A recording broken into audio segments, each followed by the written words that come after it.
So the hotel is built into the ship, but the ship's just got the cruise in one part of it, and they run it, and they'll get it from A to B. But your hotel director, it's just like putting the Hilton on a tugboat and sailing it about these days, mate, you know.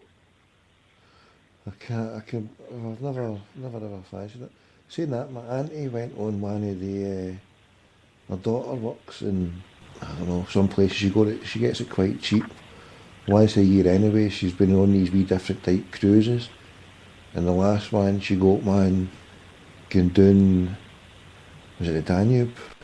She started in Amsterdam, she flew into Amsterdam, and then she got on a big luxurious boat or whatever, and she went down all the canals. And she'd have probably picked up the Kiel Canal and headed up in the Ruhr and down the Rhine Valley. Something like that would be very good, you know, because you're in the country. A lot of folk don't realise if you're on a cruise liner and you're in international waters, if you're off 13 or 14 miles off any coastline, you're in a lawless zone.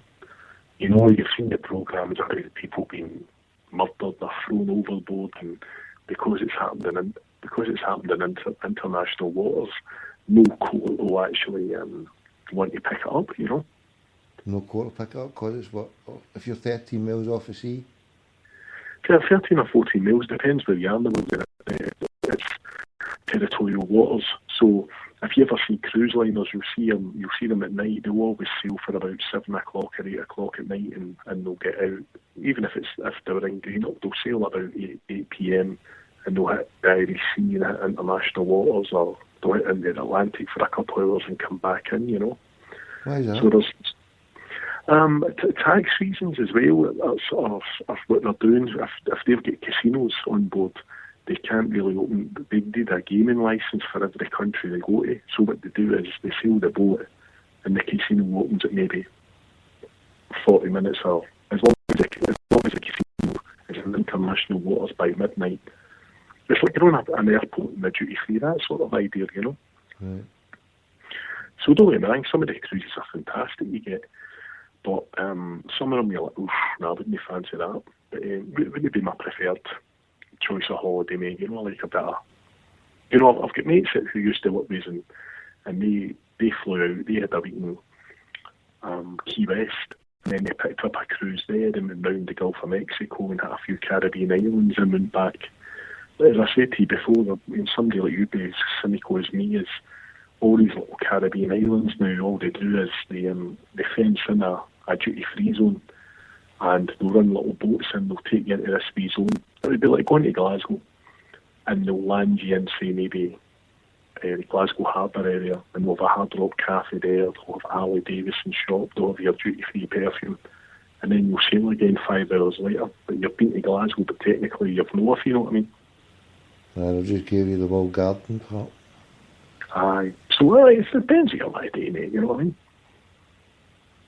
Aye, mean? that's good.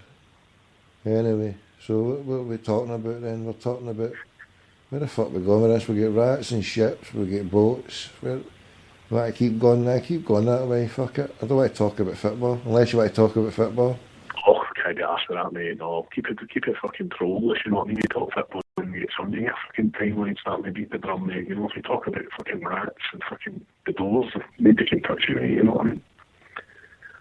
My favourite stuff on the TV now, just because I'm going through a cooking spree, so I'm learning all different stuff. I love the cooking programmes, the ones that combine, see the ones that do the travel, you see a wee bit of scenery, I love that. I mean, Floyd, he just hits a nail on the head the way he goes about, cuts about like a fucking bullseye. The guy's class.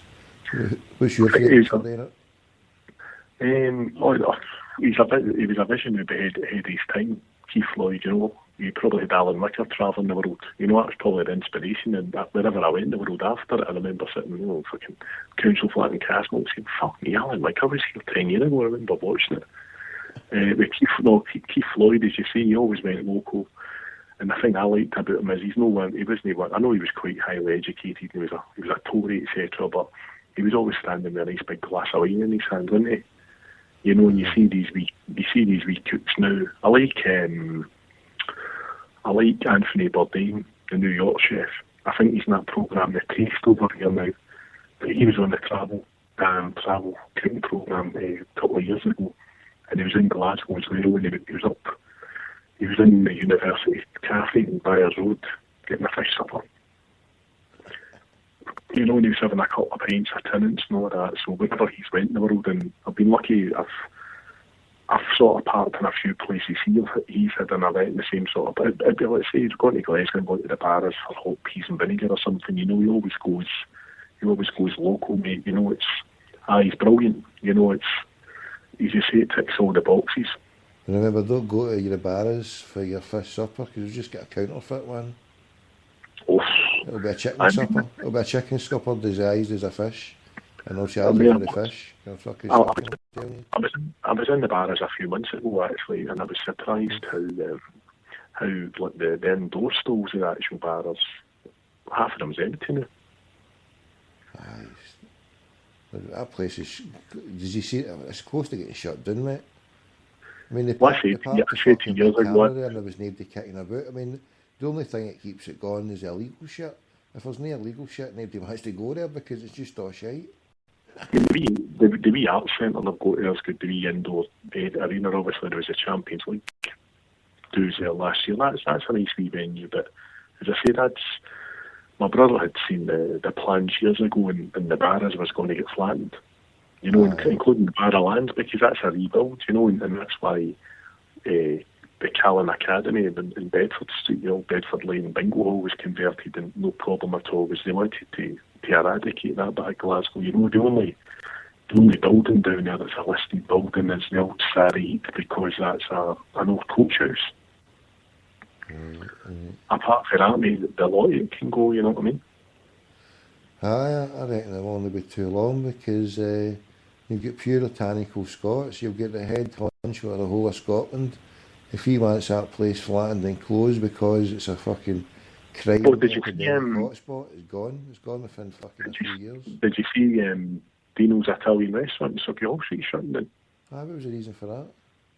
It's getting turned into a Halifax bank. And that's my next mission. Talking about food shows, I watched, who was it? Can't remember who it was.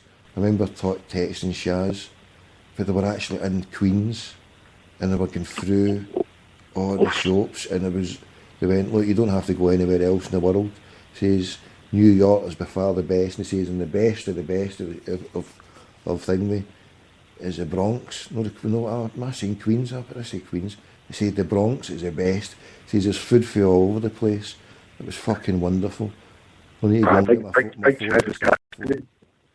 Chaz can eat a bit of caramel cake there. He's fucking gasping, mate. We'll have to get wee Polly there and get him set up in a stall. Caramel cake? Yeah, I was looking how to make that. It seems quite nice to make. See all that? I mean, see all the caking? All the fucking...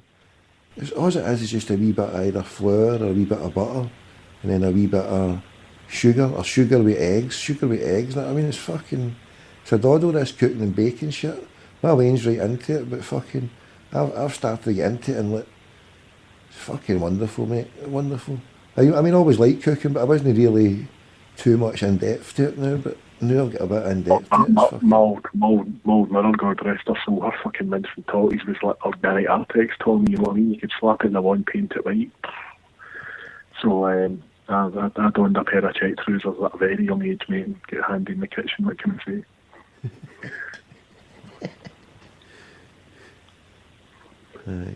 Right, what are you talking about then?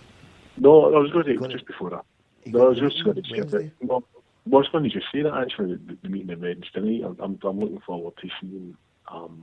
I never caught the homeboys yet there tonight. Obviously, I was watching that other show. We'll catch up with it later. But it'll be very interesting to see if Jeanette and the gang. Well, obviously, everybody in the room. It was not the Celtic Trust. It was just Jeanette and the gang chaired it. So everybody in the room posted the questions to Peter Lowell, referenced the stewarding issues, and other stuff, really, you know, what the club's official take will be on the Offensive Behaviour Act. Will they officially come out and say, you know, we back it? Or will they come out and say, no, we're against it, you know? So, it's going to be to see. When's the deadline? Is there a deadline for it? That's for answers to be presented on Wednesday, so by the time that's will be a key stuff. And the chair just saying, right, this is the answers I've been given. I don't need any answers. I need one or two answers. But certainly, I've seen the people in the CSC yesterday, the guy that's Hold on. I'll phone you back now. No, hold on, stay there. On you go. Just maybe on you go. Keep talking, see if it goes.